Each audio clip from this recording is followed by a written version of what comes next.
Blazer Nation, what's up? Mr. Wallace here to spend some time with you today to talk about a very important subject that I think is going to make our school a better place, make you better, make others feel safer and more excited to come to school every day, and help everybody excel to the best of their ability. And that topic is People First Language. And before we get specifically into what People First Language is, I want to tell a couple stories and go over some information. So we're all unique. Some of us have brown hair, some of us blonde, some of us have blue eyes, some of us have brown eyes.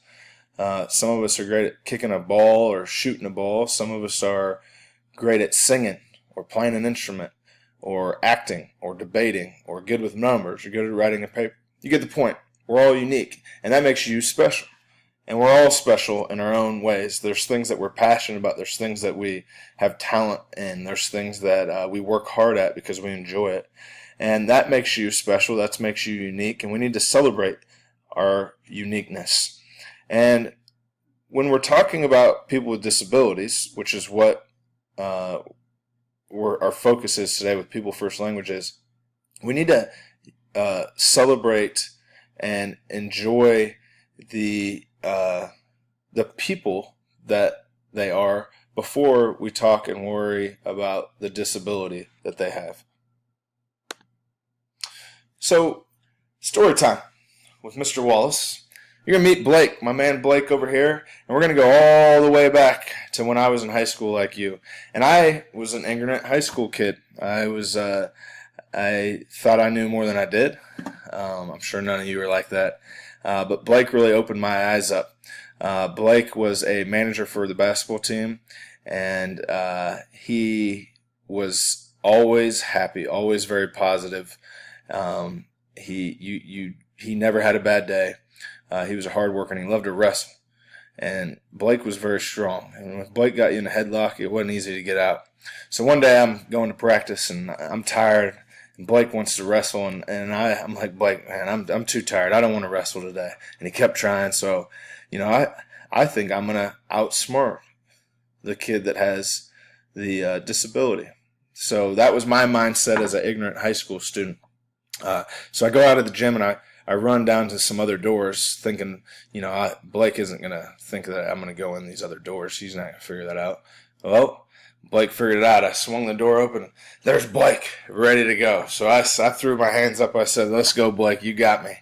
So as an ignorant high school student, I didn't understand how smart Blake was and how important that positive attitude was that he had, because you could not be negative or be down in the dumps around Blake. He just wasn't going to let it happen.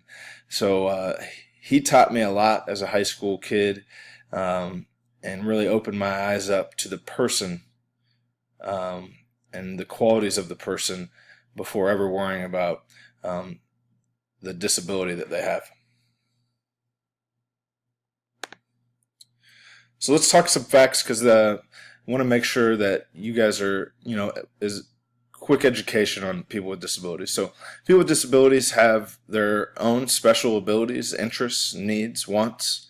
They include everybody: moms, dads, sons, daughters, sisters, brothers, friends, neighbors, teachers, students, co-workers, all that.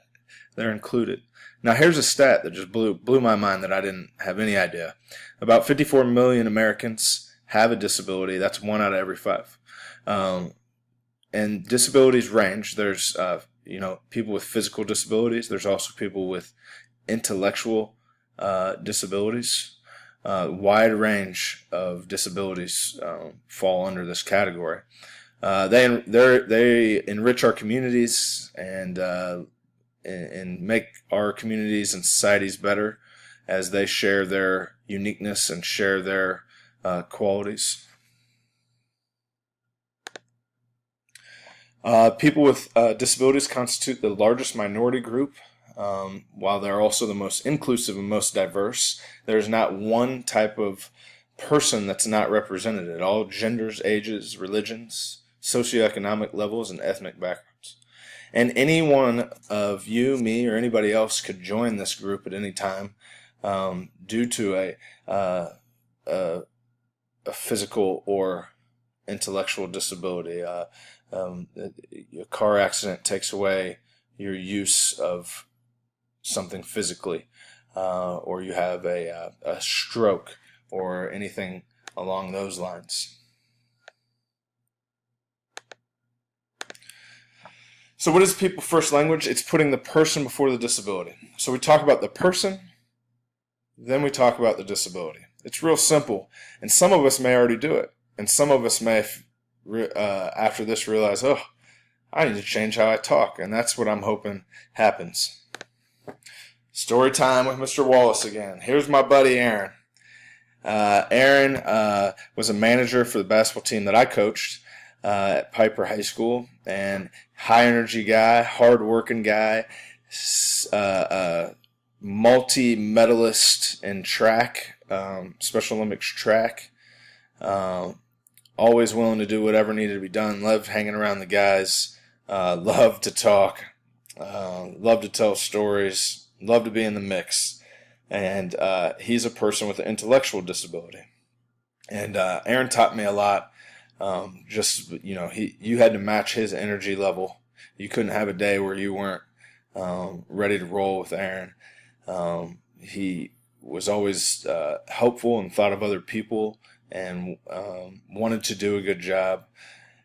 And that's Aaron's story. And that's a picture of him there, probably winning a race, because he always liked to brag about all of his gold medals he got.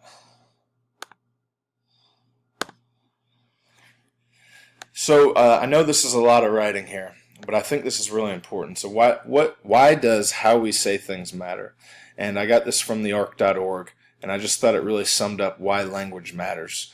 Our words and meanings we attach to them create attitudes, drive social policies and laws, influence our feelings and decisions, and affect people's daily lives and more.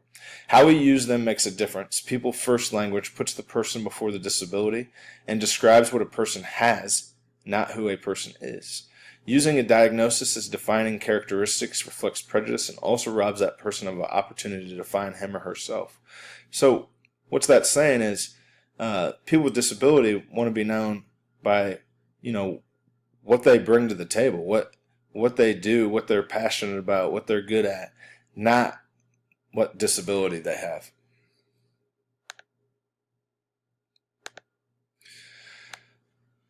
One more story time, and this is the last story time, but I feel like these story times are really important because these connections that I've made, you're going to run into people like these throughout your life, and I think it's important to understand why we put the person before the disability, because these are all very unique and talented individuals. And here's Desi. Desi, great sense of humor. Her and I's sense of humor hit it off real well. She was a student of mine at Shawnee Heights High School. She was a highly intelligent individual. She was in my AP Human Geography class, hard worker.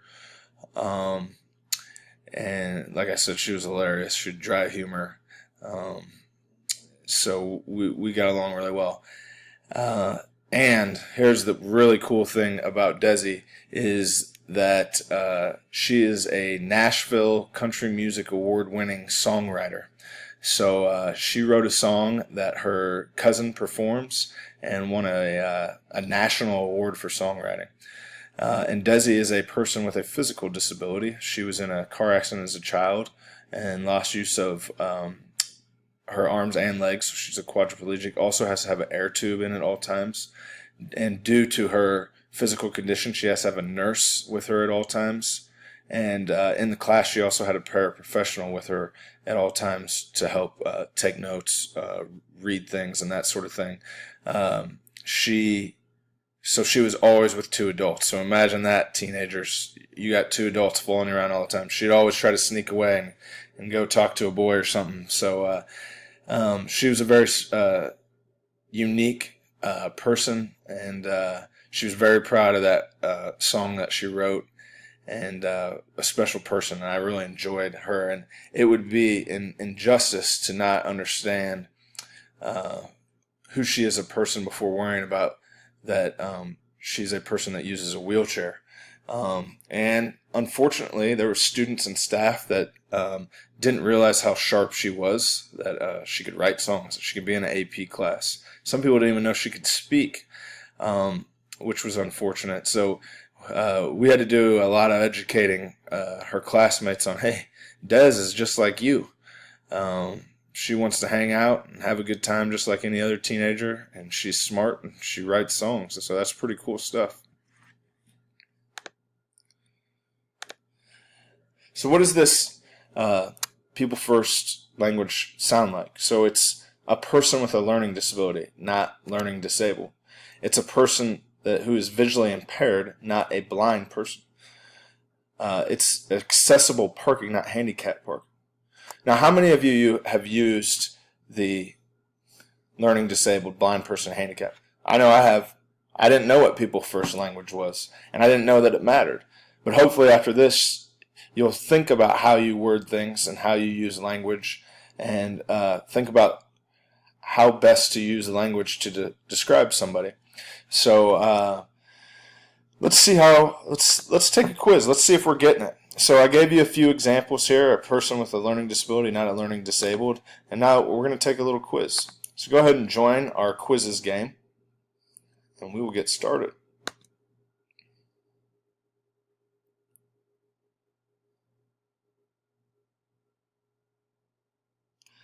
Which is person first language?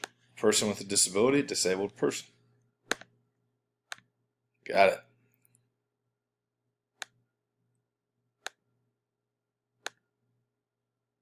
Which is person first language? Crippled, person with a disability, handicapped. Got it again.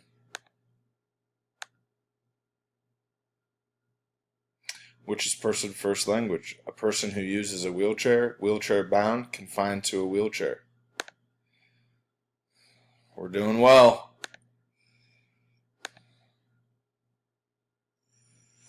Which is person first language? A person with a cognitive disability or intellectual disability or mentally retarded. We're on a roll. Which is person first language? Child with diabetes, diabetic child.